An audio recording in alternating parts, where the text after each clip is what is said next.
क्या आप जानते हैं पुराणों में राधा को श्री कृष्ण की आत्मा तो वहीं रुक्मणी जी को देह माना गया है। अगर राधा और रुक्मणी दोनों ही महालक्ष्मी जी का अंश थी तो श्री कृष्ण ने केवल रुक्मणी जी से ही विवाह क्यों किया? यह तो हम सब जानते ही हैं कि भगवान विष्णु बार बार पृथ्वी पर अवतार लेते रहते थे। इसी कारण से देवी लक्ष्मी के मन में भी यह इच्छा उत्पन्न हुई कि वह भी भगवान विष्णु के साथ पृथ्वी पर अवतार ले और उनकी संगिनी बन उनके धर्म के कार्य में उनकी सहयोगी बने। जय श्री कृष्ण दोस्तों, स्वागत है आपका आपके अपने YouTube channel old time updates में। द्वापर युग में श्री लक्ष्मी जी ने रुक्मणी जी के रूप में विदर्भ देश के राजा भीष्मक के यहाँ उनकी पुत्री के रूप में जन्म लिया था। विदर्भ नरेश श्री कृष्ण के शत्रु थे। यह सब जानते हुए भी रुक्मणी जी ने श्री कृष्ण से सच्चा प्रेम किया और यहाँ तक कि मन ही मन में उन्हें अपना पति मान लिया।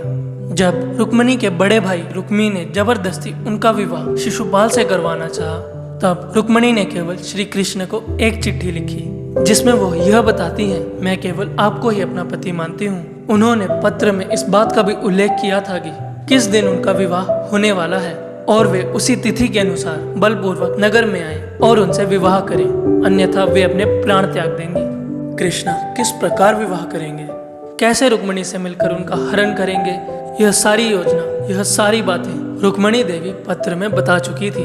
जब श्री कृष्ण को यह चिट्ठी मिलती है तब श्री कृष्ण उसी ब्राह्मण जिसके हाथों रुक्मणी जी ने चिट्ठी भेजी थी उनके साथ मिलकर श्री कृष्ण जाते हैं रुक्मणी जी का हरण करने के लिए। किंतु एक विशेष बात, रुक्मणी जी का पत्र पढ़ उनके प्रेम एवं प्राणों की रक्षा के लिए ही श्री कृष्ण ने रुक्मणी जी का हरण किया था। और वैसे भी श्री कृष्ण स्वयं भगवान थे, जिनका जन्म भी दिव्य था, जिनका नाम भी दिव्य था, उनका बोलना भी दिव्य था और उनका हंसना भी दिव्य था। वे मानवता के संसार में एक दिव्य स्वरूप थे।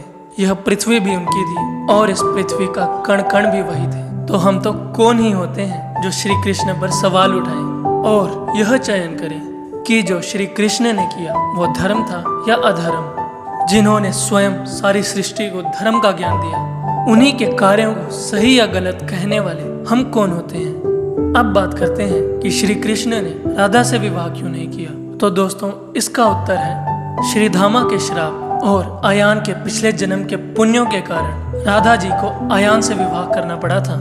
अर्थात श्री कृष्ण और राधा का विवाह ना होना ये सब नियति का ही खेल था। किंतु हर जन्म में अपने नारायण की संगिनी बनने का वो प्रण भी तो महालक्ष्मी अधूरा नहीं छोड़ सकती थी। इसीलिए उन्हीं महालक्ष्मी जी ने माता रुक्मणी जी के रूप में जन्म लिया ताकि वे श्री कृष्ण अर्थात नारायण से विवाह कर सकें और उनके धर्म के कार्यों में उनकी सहयोगी बन सकें। परंतु अगर गर्ग संहिता और ब्रह्मा वैवर्तन पुराण को सत्य माने तो इसके अनुसार तो राधा जी ने सबसे पहले श्री कृष्ण से विवाह किया था और वे श्री कृष्ण की सबसे पहली पत्नी थी। ब्रह्मा वैवर्तन पुराण के अनुसार तो ब्रह्मा जी ने स्वयं बचपन में उनका विवाह करवाया था।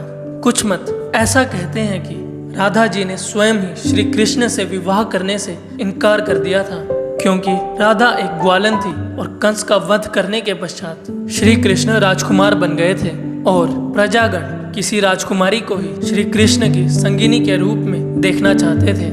यहाँ तक कि कुछ मत तो ऐसा भी कहते हैं राधा कृष्ण की प्रेम कहानियां कलयुग के दौरान लिखे कुछ पुराणों से प्रेरित है। किंतु यह सब तो केवल लोगों के मत हैं। इन सब का कोई भी प्रमाण हमें किसी भी मूल ग्रंथ में नहीं मिलता। इसीलिए भौतिक और आध्यात्मिक ग्रंथों में राधा और रुक्मणी दोनों को एक ही बताया गया है और तो और श्री कृष्ण के प्रेम को भी दोनों के प्रति ही सामान्य रूप से वर्णित किया गया है। इसीलिए रुक्मणी और राधा दोनों को एक माना जाए या दोनों को महालक्ष्मी जी का अवतार कहा जाए, इसमें कोई दो राय नहीं है। आज की वीडियो में बस इतना ही। अगर आज की वीडियो में बताई खास जानकारी पसंद आई होगी तो वीडियो को लाइक करें, शेयर करें और चैनल को सब्सक्राइब अवश्य करें।